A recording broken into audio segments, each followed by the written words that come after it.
Good evening, everyone. Thank you so much for joining us today. Today, we're going to be speaking about studying STEM at university. We have a couple more webinars upcoming tomorrow and day after. Today's the STEM webinar, followed by the Studying Business and Liberal Arts webinar, and then a conversation with Kim and Kavita, who are the co-authors of Acing Admissions. They're going to be able to answer all your questions on the US application process. So if you haven't done so, please feel free to register for the 2 upcoming webinars tomorrow and day after. So let me take a moment to introduce myself. My name is Namita Mehta, and I'm the president of the Red Pen. The Red Pen is an independent education consulting company, and we've been around for over 9 years. We work with students all over the world to help them find the best educational fit and help them with their educational journey. We work with students at all levels, so early advising, the undergrad level, the postgrad level, the MBA level, and day and boarding schools as well. Our team is globally located, and we have over a 70-person team, and we really take advantage of that with our team being on the ground in several countries, and they're able to visit universities and really come back and report, and so we can help the students who we work with really find the best fit. We're also a part of professional organizations like NACAC and IECA and IACAC, and that does give us access to admissions officers, and we get up-to-date information about university trends, new news, new deadlines, and different kinds of university news, and we get it directly from the horse's mouth. So that's a little bit about the Red Pen. The way this evening is going to work is we have certain set of questions that I'm going to ask all our attendees today, after which we're going to move on to a Q&A session. So if you have any questions during the presentation to all the panelists or just addressed to one of them, please put them in the chat box. All the attendees have access to that, and we will definitely get to it. Okay, so without wasting any more time, let's get started. I'm going to get the panelists to introduce themselves. Hi everyone, my name is Pooja Nair, and I'm studying engineering at the University of Cambridge. I am currently 19 years old, and I went to high school in Mumbai and did the A-level curriculum. Hi, I'm Abhishek Roy. I'm studying data science and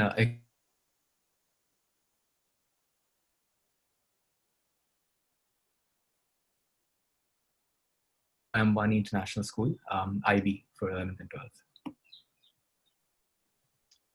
Hi everyone, my name is Varun Nair. I went to high school in Hyderabad, but now I'm a rising senior at Stanford, pursuing my undergrad and my master's in computer science. For my undergrad specialization, that's in artificial intelligence, but my master's specialization is in computer networks and security. Hi everyone, I'm Shantanu. I am a rising senior at New York University in Abu Dhabi. I'm studying computer science and physics here. And I finished school in Batinda in Punjab, CBSE board. That's me. Okay, thank you so much for introducing yourselves. Let's move on to the question for all of you. What attracted you to the STEM field? So I think for me, I'd always been drawn to the sciences. I was good at them, and I think that's very important to, you enjoy something and you're good at it. And so I started off college with, an intent to pursue a STEM major.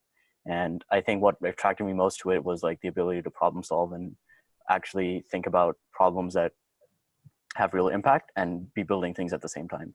And so I think both of those components were really important to me.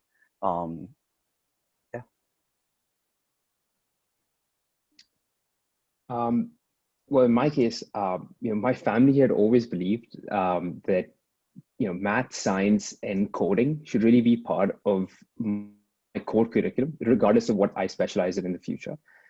Because, well, they believe in, at this point, so do I, that they actually help you develop your logical and analytical skills. Also, when I started coding in middle school, I really enjoyed it. So it was pretty natural for me to major in computer science when I came to Stanford. For me, I wasn't 100% always very invested in STEM. In fact, two of my most enduring passions have been music and writing. And from music, I mostly got the joy of sort of like finding different patterns in different things, because I love like fusion music and jazz music and, you know, like mixing all of them together. And from writing, I really like the aspect of like creating something on my own, sort of like a world where I had the power to make the laws on my own. And I guess I just found like both of these notions, the amalgamation of these notions in data science and economics, because data science inherently is very coding, statistics, and mathematically heavy, and it allows us to, you know, find patterns in unstructured data and information. And economics has the capability of, you know, like creating something new from scratch, and also creating, you know, like a an impact on societies and communities. So that's what drew me to STEM. Like Abhishek, even I actually wasn't 100% fixed on STEM when I applied. I applied for design as well as STEM because I was always sort of not sure about what I wanted to do. However, I always did love science subjects and maths. So at the end, once I sort of had to choose which university and which subject I wanted to do, I realized that I really enjoyed the structure that STEM had that design just did not have. And I finally decided to go for STEM. Okay, thank you. Those are wonderful stories. All different reasons why you ended up in the STEM field. Okay, so let's move on to our first panelist, Abhishek. You know, you're doing a major in data science and economics, and you did allude to this in your initial answer. But data science is such an upcoming field now, and lots of students want to know more about it. I mean, what exactly is it? What exactly do you study at the university level? Can you tell us a little bit about that? And also, you know, what does the future hold like with a data scientist? What can you do after you do that degree? So yeah, data science is a very upcoming field right now. I think a very easy way to understand data science is that any company that you think of, any organization that you think of, you know, whether it's the red pen or whether it's, you know, like Apple, Google, or Walmart, Flipkart, anything as well, everybody is recording and storing some sort of information and data in any form or the other. Now, with the volume of data increasing, there is an increasing need also of people who can, you know, essentially like look through the data, process that data, get actionable insights, and also probably even predict different patterns using that data. You know, like a real world example could probably even be, you know, Formula One. If you've seen the motorsport, in a single race in Formula One, in like 50 or 70 laps as the car goes around, the car in itself produces 3 terabytes of data. And 3 terabytes means, you know, like those, just imagine like 1 terabyte is that hard drive that you have, and like 3 terabytes of that just in the single race. Now that much of data has been produced. Now what can you do with that data? That's where data science comes in. Data science in itself, like in its essence, is looking for patterns, but it entails, you know, stuff like machine learning, deep learning, artificial intelligence, any mechanism, any sort of like, you know, computer science software or like a structure that you can use to get insights from data. And it has amazing potential, of course, after you study data science in the college level, because you know, most jobs, most of the high-paying jobs as well are becoming, you know, like artificial intelligence and data science jobs. And of course, there's an increasing need for people who can understand and crunch numbers, and also, you know, get valuable insights from those terabytes and terabytes of data that are being produced.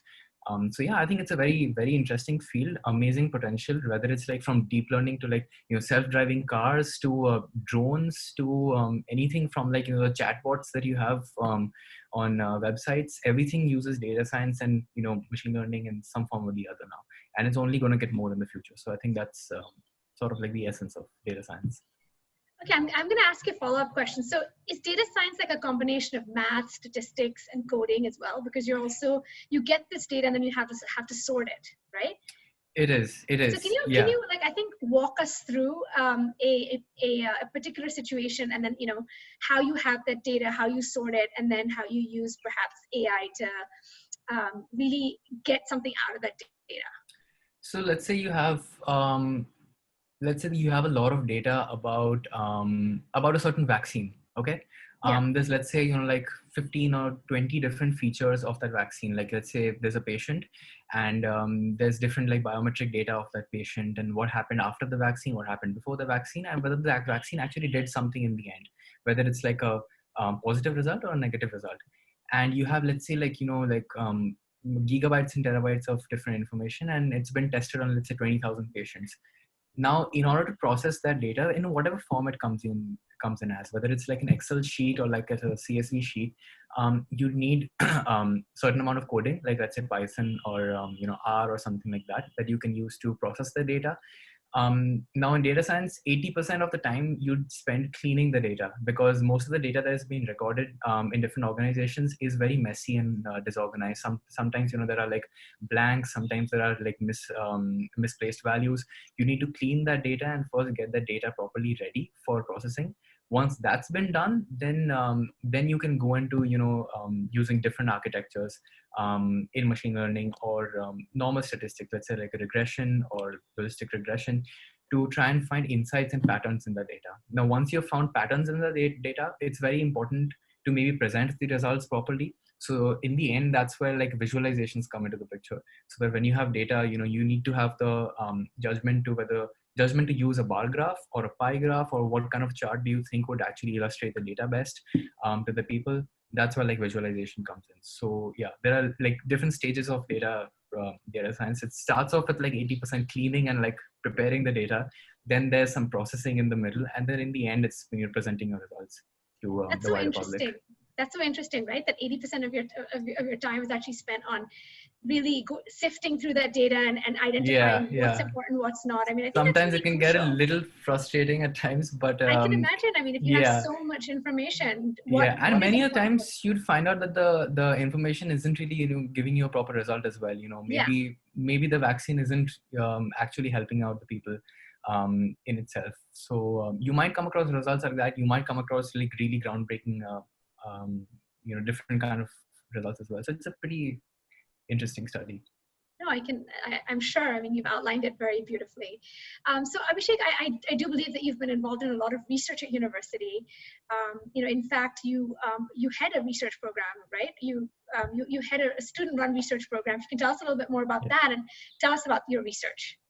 So yeah, Berkeley has so the Berkeley Division of Data Sciences is a pretty new division in itself. It's been formally, made, I think, a few years back. They launched a program called the Discovery Research Program, which is essentially, like it's a student-run research program, but it's mostly, headed by the people in the Division of Data Sciences. What they do is that they patch up student researchers with project partners so that they can get, some real-world industry exposure to data analytics and data science projects. So, for example, last semester, I was in charge of 7 research projects, and the project partners for those research projects, like they varied from the University of California, San Francisco, which is a leading medical and bioengineering practice, to NASA, and even like many other startups come in as project partners, and even the Haas School of Business. So yeah, that's basically a really cool research project, and they work on a number of different things, whether it's using natural language processing for making pathology reports better, to using deep learning to automatically classify X-ray images of cardiovascular X-rays for different diseases, and they do that with different project partners, with hospitals or different organizations like NASA or Haas School of Business and stuff like that. So yeah, it's really interesting, and it's a growing program right now. There are many other research programs also coming up, but yeah, this has been a really great ride. Wow, thank you so much, Abhishek. I mean, there was a question in the Q&A box that I'm going to ask. It was specifically aimed at you. What high school subjects do you need to be able to be a competitive applicant for a data science program at university?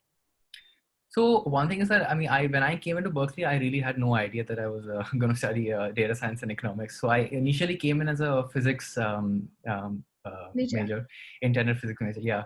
But I guess if you do some math in high school, like some solid math and statistics specifically, because coding skills, I think, like once you enter college, they have many different classes that you can take up to gain coding knowledge that is used in data science. So as long as you have a sort of like basic ability in maths and statistics and some grounding, then that is more than enough, honestly. Because I mean, coming into college in the US, of course, one good thing about the liberal arts is that you can change into different fields. So yeah, that's where the exploration happens. But, wow. So I'm going to ask you one more question before I move on. I mean, you mentioned that you thought you wanted to study physics and then you moved to economics and data science. Can you tell us a little bit about that transition? Sure. Yeah. Yeah, I came in as a physics, intended physics major. I took the first like introductory physics course as well. Really liked it, but sort of in a place like Berkeley or in different colleges, you might come across certain faculties that are really good. Berkeley's physics faculty is very good, and its economics and data science faculty is also really good. Because whether it's like machine learning or robotics or artificial intelligence, Berkeley has some really good like cutting edge research that is happening. Literally, like some of the research publications and textbooks that we are reading right now are actually written by like Berkeley luminaries in those fields. So that is, I think, one thing that drew me a little more towards economics and data science. And secondly, I guess like on a deeper level, I found certain mathematical similarities also in like physics, models in physics and models in economics. And I thought that you can maybe even have like a really good, like tangible social impact on the world by studying economics. And it seemed like a very interesting opportunity to maybe, meld the knowledge that I already, had in physics with certain like statistical models in economics and complement that with data science. So yeah, it seemed like a very interdisciplinary field. So, yeah, that's really interesting. I've always thought that, high-level economics is essentially applied math. Yeah, so, it really is. Yeah, it is, because you've learned the statistical models, you know what they're about, and you're simply just applying them to a particular situation to garner some information, right? So, truly. Yeah, thank you so much for that, Abhishek. There's so many questions pouring in for you, so you can go ahead and type out the answers, or we can even address them in the Q&A section. I'm going to now move on to Pooja. So Pooja, you're studying engineering at the University of Cambridge, and unlike the US, where other panelists are from, in the UK, like in India, you have to be very, very sure what you want to study. There's no flexibility. You cannot decide to change, like how Abhishek did from physics to economics. That doesn't work. In the UK, you have to be very, very sure. So keeping, how did you know that you wanted to study engineering? And keeping that in mind, did you have like any flexibility in your first year classes? Yeah, sure. So I think I'll just start with really talking about the structure of the engineering program at Cambridge and why I finally decided to choose that. So the thing is, as Namita, as you mentioned, UK, you don't have as much flexibility in sort of choosing your major. But with Cambridge, the thing is that we were allowed the first 2 years to explore all the fields of engineering. So we study mechanical engineering, civil, thermofluids, information, bio, and all sorts of engineering fields. And we are then allowed in our third year to decide which field we want to go into. So while I don't have the flexibility to shift from engineering to, say, physics or economics, I do very much have the flexibility to choose which engineering field I want to go into, which is, again, not very common in all UK universities. However, Cambridge does have this unique course that allows me to experience this. That being said, in addition to this, what really gives me, I think, the flexibility to also pursue things like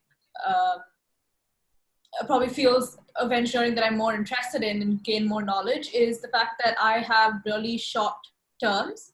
So we only have 8-week terms, then we have 4 weeks of basically a break.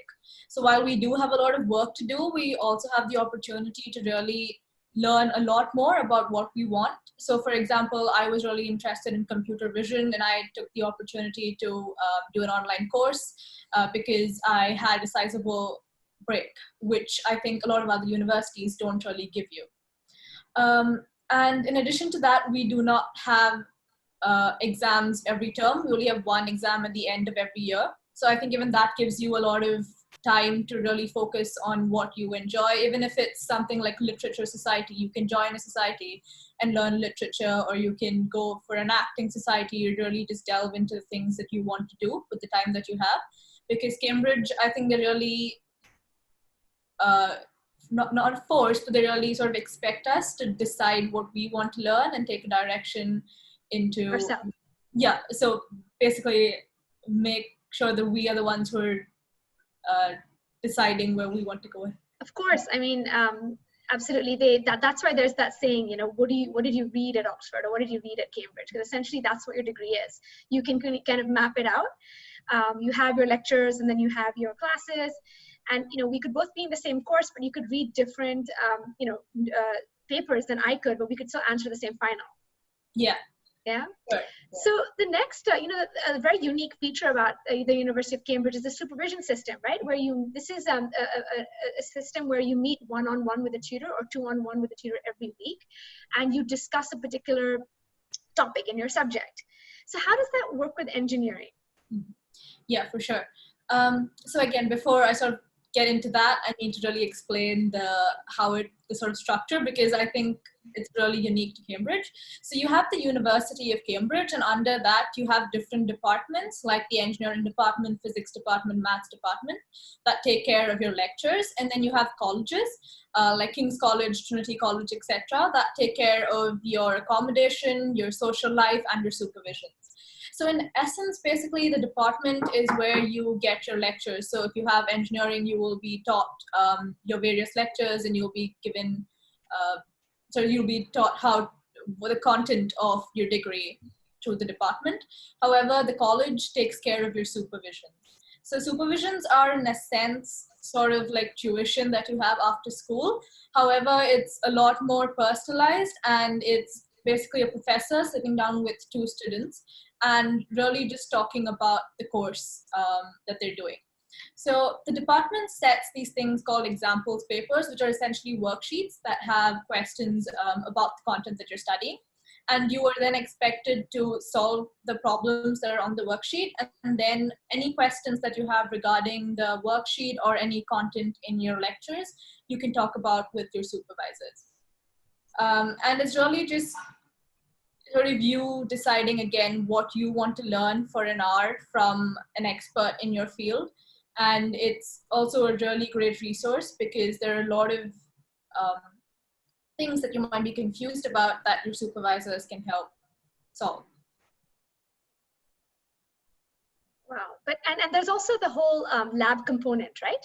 Yeah, so for engineering, we also have labs and we have various assignments. So we have coding assignments and various labs. And the thing with Cambridge is, again, as I said, they really want you to learn on your own.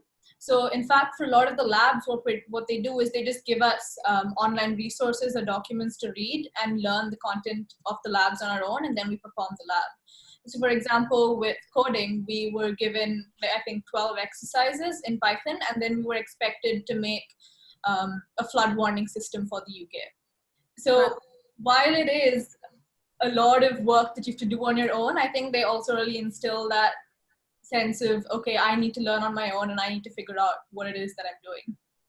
So Pooja, when you said that you had to make this, this flood warning system, did you have to do that independently, or is there like a lot of group work involved in this? Yeah, so for most lab sessions, you have a lab partner that is sort of fixed throughout the year. And you will work through most lab sessions with your partner. So even for the flood warning system, there were two of us working on it.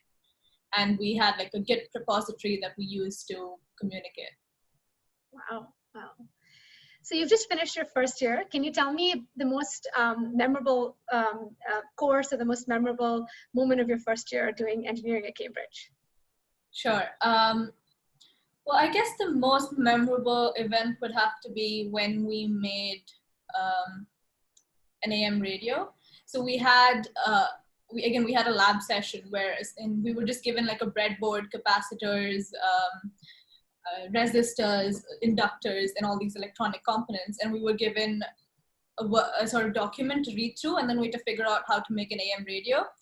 So it was literally, I think we had 5 days, and we had, I think I spent 4.5 hours in the lab each day trying to get this radio to work. And in the end, it was actually really nice because we finally got it working in the last second, and it was playing a song, and we were all just really happy. Wow. Thank you so much, Pooja. There's great insights on studying, engineering at Cambridge. I really appreciate all your responses. So many questions flooding in for you, so do feel free to answer them as well. And of course, we'll address some of them in the Q&A session. Sure. I'm now going to move on to Shantanu. So, Shantanu, wow, you are doing a double major in computer science and physics and a minor in math. I think that's the first time that I've heard someone do a double major and a minor. So, wow. How did you decide to major in physics and computer science? And is it challenging to have like a double major and a minor? And you pretty much encompass the whole STEM in your degree. So tell us about that. So yeah, I came into NYUAD thinking I'm going to be an engineer. I spent my first semester pursuing the engineering track. I realized the engineering program here was not for me. It was not very technical, and I felt I would learn more if I pursued something like computer science. And so I made the switch to computer science.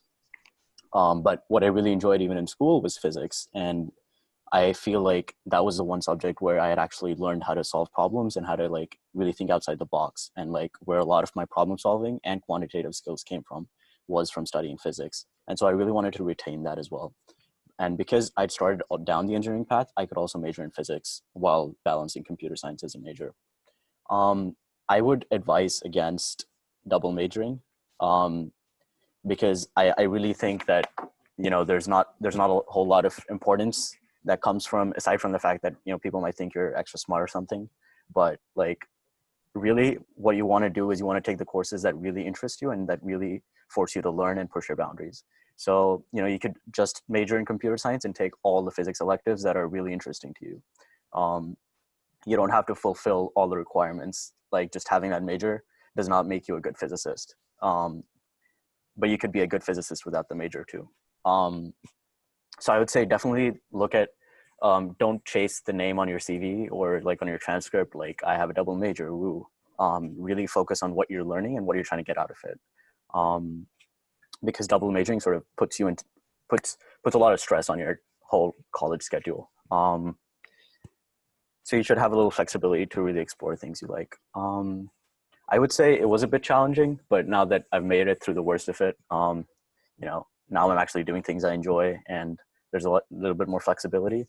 I don't really regret the decision, except I would have liked to take a bit more diversity of courses. But yeah, I would, if I was to go back, I would advise myself against the double major and just taking the courses that I was really interested in, because some of those courses I was like, I don't want to take this. This is really like, I have no interest in this. I'm sorry, but it's a requirement. So I think, yeah, just think about that. Think about what you want to learn. Think about what you want to get out of it. Think about the skills you want to gain from those courses. And I know like when I came into college, I was very set and, but I also knew that I had to validate whatever I thought I was interested in. So, you know, like I was interested in physics and I liked the idea of academia, but, you know, I liked the idea of it. When I actually did research, I was like, and this is kind of boring. This is pretty slow. I don't actually like it. And so really give yourself the opportunity when you go to college to actually understand whether what you think you like, whether you actually like it. And I think college is really wonderful time to do that. And if you have that flexibility, really explore what you're interested in. So, you know, don't confine yourself to double majors.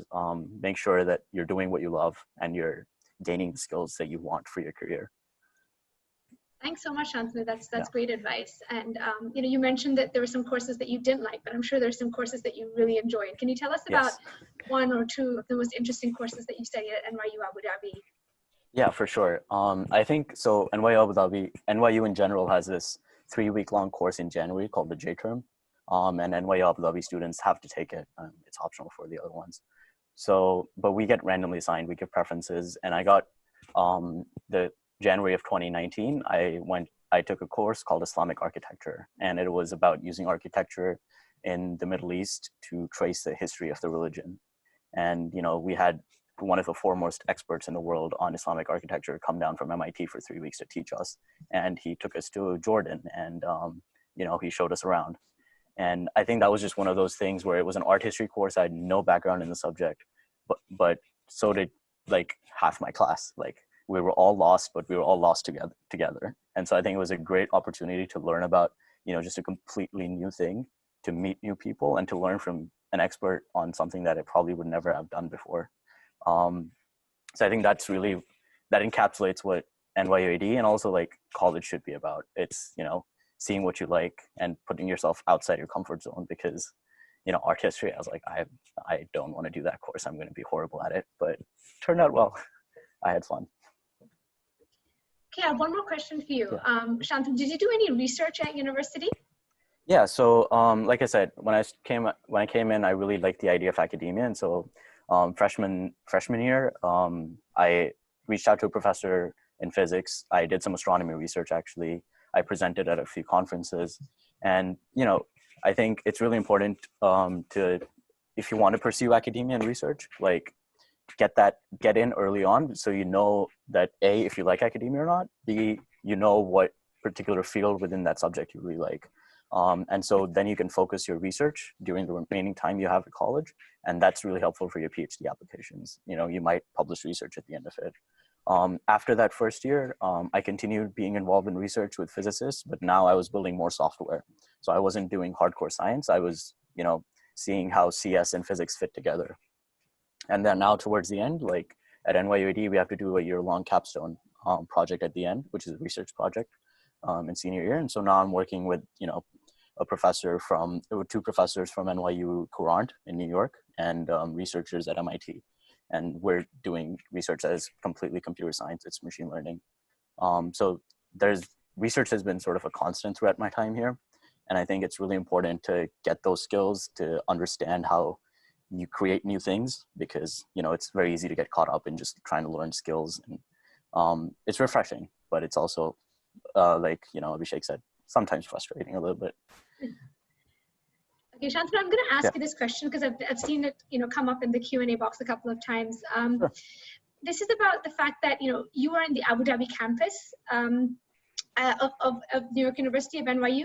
Can you just talk about, how that relates to the NYU campus in New York and the other campuses that exist for NYU, and what does it mean?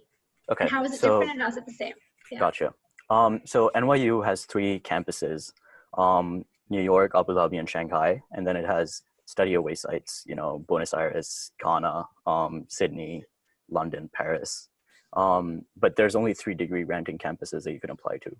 Now, how Abu Dhabi works is that it's a completely independent campus. We don't really have a big graduate student population. So part of the reason why I chose to come to NYU Abu Dhabi was the fact that, there's more access to opportunities, more access to funding. 95% of my class is on full scholarships. We get paid to come here. Like there's amazing opportunities, like, going with a professor from MIT to Jordan to learn about architecture there. So I think the part that sets NYUAD apart is the small class size, the presence of a campus. We have top faculty here. It's not that the faculty here, especially in the social sciences, econ, and humanity, the engineering faculty is, I would say, the only one where I would maybe not consider NYUAD. But apart from that, I think if it's any other major, like, you'd be really well off here. Compared to New York, I've seen classes there with 300, 400 kids in a class. Like here, I think the largest class I had was 30 kids. Wow. And so there's a real chance to get access to professors for opportunities for research. They fund your internships, they give you money. If your internship is not paid, the university will give you some stipend to help you do that internship. So it's not a barrier for you. So I think NYUD is very supportive in that way. New York is just bigger. I would say New York is good for the opportunities that New York presents as a city, and for the network that NYU New York has within the city. But I think at least in the region, Abu Dhabi is making a big name for itself. We have a lot of graduates who are working at SpaceX and Amazon and like all the big name companies, even in the US. I would say especially if you want to go to grad school, I would say NYUD is a better place because of that access to professors and research opportunities and so on. We have amazing grad school admits every year. Career-wise, I would say just networking and having that US visa immigration, especially for Indians, New York might have an edge on us. Just because they get OPT and CPT and all of that. I hope that's enough. Yes. I would say, yeah. Yeah. Thank you so much for that, Shantanu. Great answers. I'm now going to move on to Varin. So Varin, you're studying computer science at Stanford University. There's a lot of questions about coding as well, so I'm going to ask that first. How much coding did you know before you went to university? And did you, create anything with any of the languages that you knew prior to applying to college? Yeah, so I actually did a fair amount of coding before attending university. There were 3 main projects that I developed. The first was an IoT-based project, which automatically placed an order for an item when the weight of that particular item fell below a set minimum. So think of it in terms of groceries, right? So imagine you have this plate, this IoT-based plate in your kitchen, and let's say you placed rice on it. As soon as the rice fell below, the weight of the rice fell below minimum, it would automatically place an order with your local grocery store. So that involved me, working, developing with a Raspberry Pi and making an Android app. The second project was a volunteer management system that I developed for a local nonprofit I was working for, that I was volunteering with actually.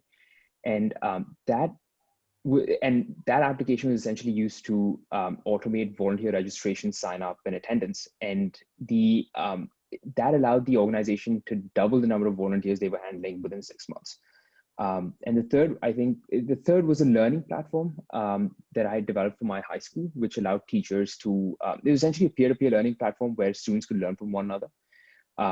So yeah, those are the three main projects that I had developed.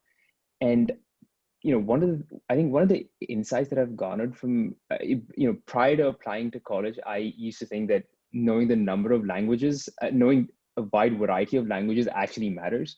It really doesn't. You could, what really matters is not how many languages you know, but what you do with those languages, right? So you could know just one language, but if you've made significant projects with just that one language, that's just as good as developing all your projects in different languages. So yeah, I just wanted to put that out there.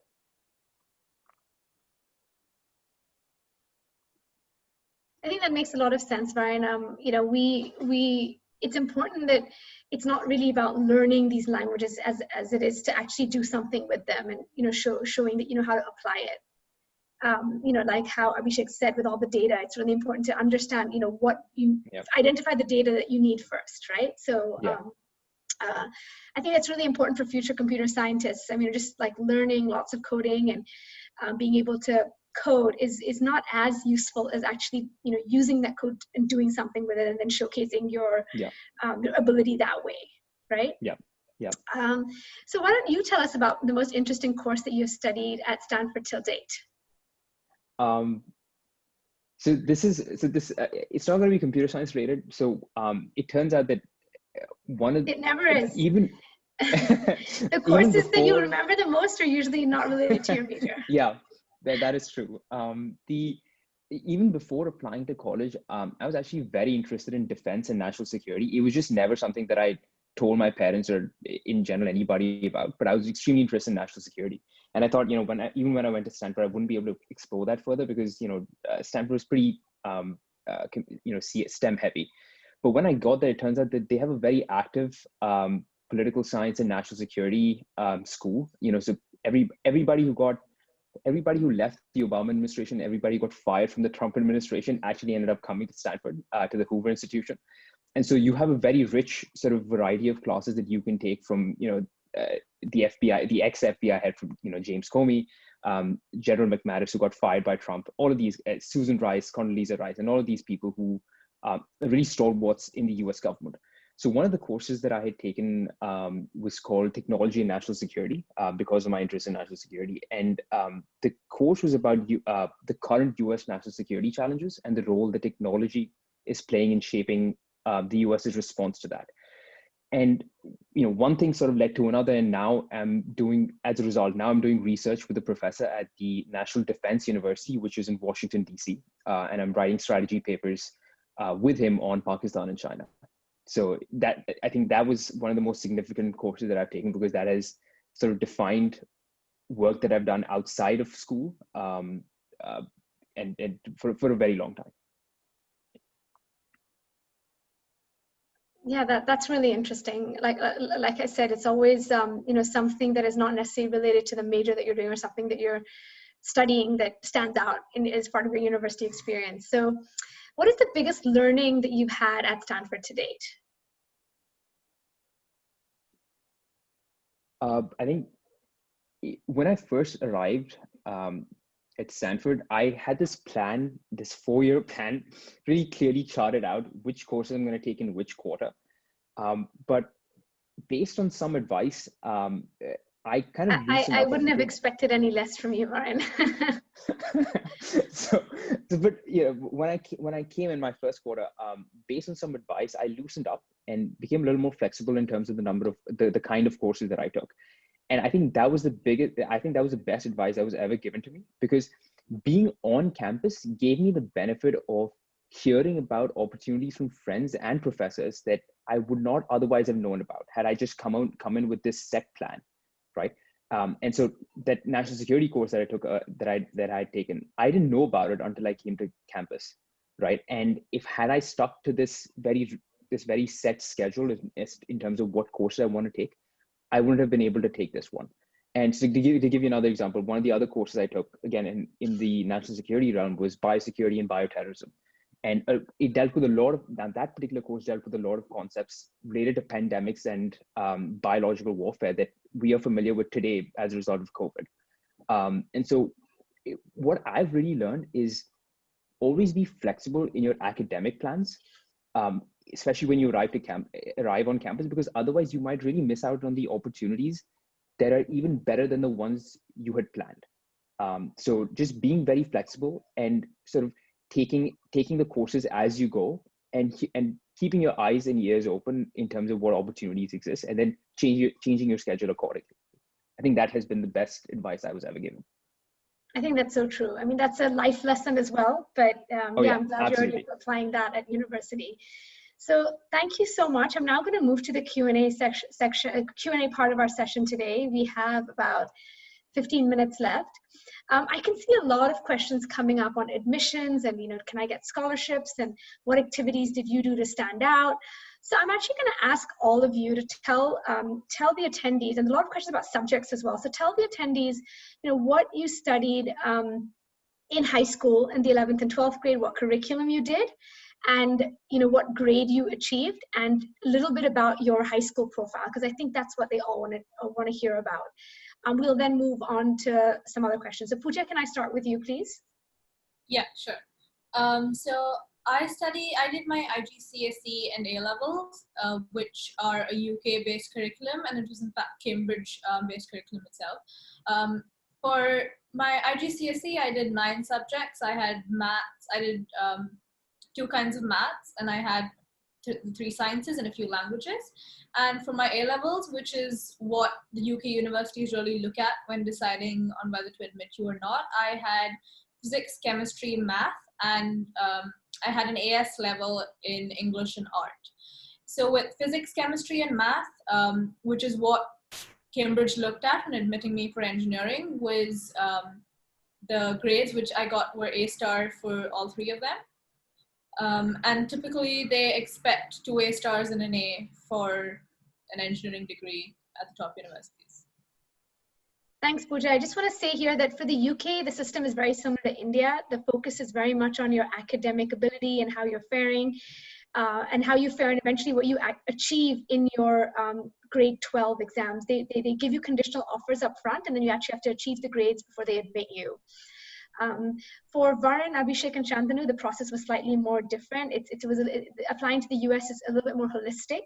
They don't have subject requirements per se. It's not like you're not allowed to apply, or you're not meeting a particular cutoff if you apply, say, for economics, without math. I mean, that's fine. You can do so. You're just going to be a much more competitive applicant if you have the right subjects, and with the intended major that you put on your application. But there's a lot of flexibility to change that, like how Abhishek spoke about. Abhishek spoke about changing from physics to economics, and you do get the opportunity to dabble in US universities before deciding your major. So the application process is holistic, but there's so many questions about, what subjects you require, and maybe Varin, Abhishek, and Shantanu, in that order, can explain, what high school subjects they took that helped them with the current major that they're studying. Wait, I was first, right? Okay. Oh, sorry. Sorry, I was just going to ask the order, but okay. Go ahead, So, Shantanu. Go ahead. Yeah. So just for some background, I moved around a lot, and I ended up completing my 11th and 12th grade from, just a regular school in Bhatinda, Punjab. I did the CBSE board, and I was doing physics, chemistry, math, English, and computer science. applying to the US was, it was something I always wanted to do, but I wasn't sure if I would get in, if I would be able to finance it. It was a whole host of issues. So I wanted to also focus on like engineering entrance exams in India. And so I think for me, the focus on academics was very important for establishing a good foundation for college, even outside of India. Especially physics and math have really helped me because of obviously continuing in STEM. Apart from that, I think just having a compelling story, having things that you do that mean something to you, and so that you can actually express like, okay, I did this outside of school or outside of just what is expected of me because I believe in it. And I think that's really important to be able to craft your own story about why you're different, and having that sort of compelling thing that an admissions committee can look at and be like, okay, all our applicants have good grades, they all meet certain criteria, but who is this person that's applying? Like, why is this person different? And I think that's very important, and that's something that's very personal, at least for me. I wanted to do things that I believed in, whether it was community work, whether it was just working on projects, exploring, even trying to learn a new skill. And so I think what's really important, especially if you're doing something like CBSE or something which the curriculum itself doesn't afford you that breadth, is to really first make sure that you have the academic foundation, sort of the ticket into the gate, get your foot into the door. But then you also have this really compelling story about like what kind of a person you are, why you want to do things that matter to you, and have evidence to back that up. So you're not just saying, hey, I want to change the world. Show them that you've started it in your own little ways, and show them that like a demonstrated interest, sort of a demonstration of your values and what you really believe in. I think that's very important, and especially for NYUAD, because I saw a specific question there, is have a compelling story about the kind of person you are and what you want to do, and why that particular institution can help you achieve that. I think that's a key piece of the admissions puzzle. Yeah. Thank you, Shantanu. Varin? Yeah, so I went to Chirag International in Hyderabad, and I did my IB. So in 9th and 10th, I was in the IGCSE curriculum. So I'd taken all the maths, physics, chemistry, biology, and I think business studies and economics. And then in IB diploma program, I had taken the maths, physics, chemistry, and economics subjects as my HLs, and English and Spanish as my SLs. So at least for me, the way I thought about it was I wanted to really take, so number one, I was taking courses that I really enjoyed. Economics was something that I really liked, and maths, physics, chemistry, I had an aptitude for, so I decided to take it. Plus it was good for STEM. In terms of extracurriculars, I think I wanted to really do things that I was interested in, right? And coding was something that I wanted to do, and I really enjoyed it. And so I decided to do those projects. And I think what I would basically say is, when you're trying to apply to university, I think when you think about extracurriculars to do things that not only show breadth, but more importantly, I think, in my opinion, show depth, right? So if you're interested in I don't know, coding, right? It's not just good to show, okay, yeah, you've done like a bunch of courses in computer science, you've taken some online courses. What's really important is, okay, what have you done with it, right? How many projects have you developed? Have they increased in complexity as you went further? Same thing with, I'll give you another example, maybe leadership, right? If you're interested in leading, if you're interested in student politics, right? Show that over time you got more and more involved with an organization. So for example, I was in student council when I was in high school, and I started off being a vice captain. Then I became deputy head, which is like class vice president, I think. And then after that, I was class president. So that showed that, okay, yeah, I'm not just doing this because, it's just something else to put on my resume, but I was very interested in that. And it showed depth for multiple number of years. And so it also gives you a lot of content to talk about from your experiences, what you have learned. And so I think definitely whatever you're doing, just show a lot of depth and show a lot of, I think as Shantanu has put it, just show a lot of demonstrated interest that, okay, if you're interested in coding, what did you do? And if you're interested in leadership, what did you do? Thank you so much, Varin. I think that's fantastic advice. And, so many of the questions are really targeted and asking you. So, was this course good enough? And did this help you get in? And how much coding did you do? I don't think that's really what these universities are looking for. Whether it's NYU Abu Dhabi, Stanford, or UC Berkeley. Cambridge is slightly different, but at least the ones in the US-based universities and NYU Abu Dhabi, UC Berkeley, and Stanford, it's really the holistic picture that they look at. And when it comes to grades, Abhishek, I'm going to let you answer in a moment. When it comes to the grades, that's kind of expected. All the applicants have the right grades. They have competitive subjects, and they're doing the most competitive subjects in the curriculum that they're studying. No university in the US has a preference for curriculum. They're not going to say that, hey, the IB is better or the CBSE is better. It's more about, what subjects you're studying in the context of your high school and what you also have intended to study, that you want to study.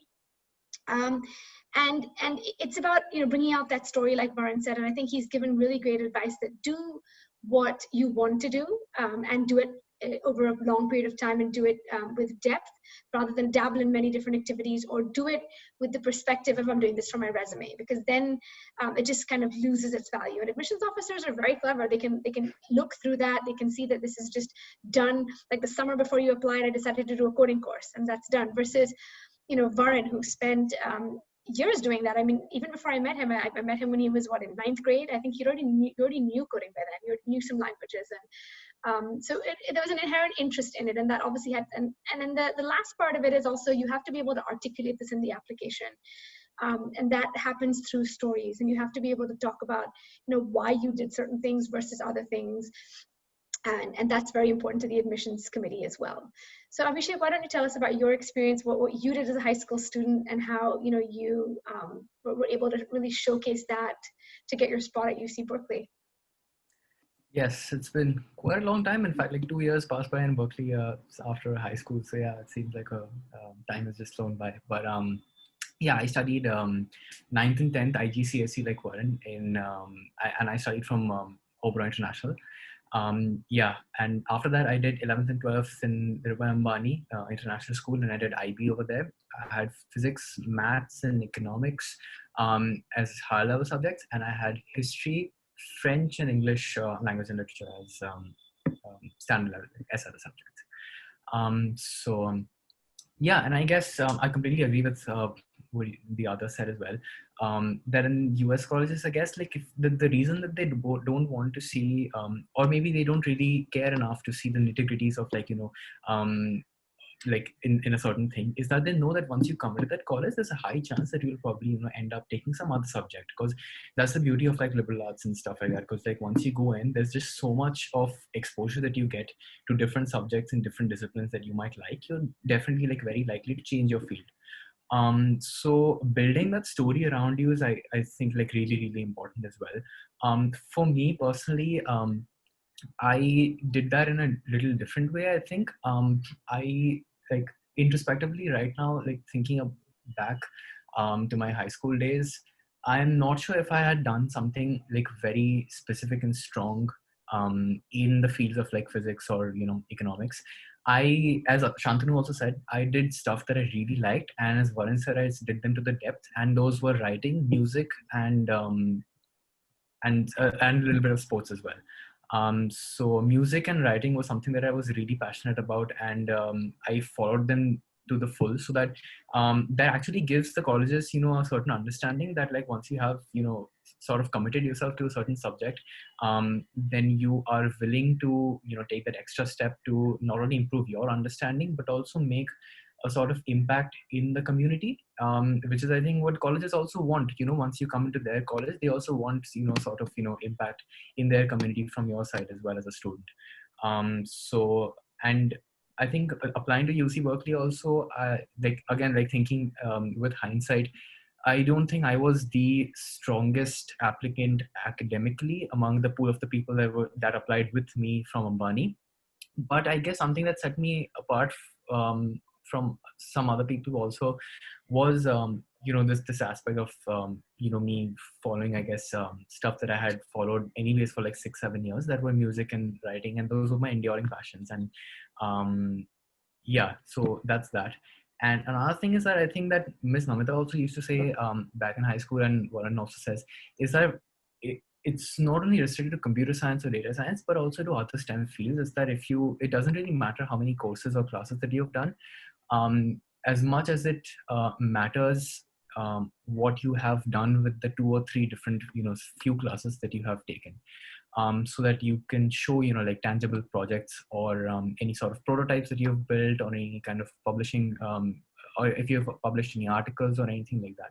Even if you've done like maybe like 1 or 2, basic courses in Python, if you have made a sort of like a, like a small game or like a small, computer interface on that, that in itself like goes to show what you can do with the knowledge that you have gotten, and how you can implement that knowledge in tangible ways.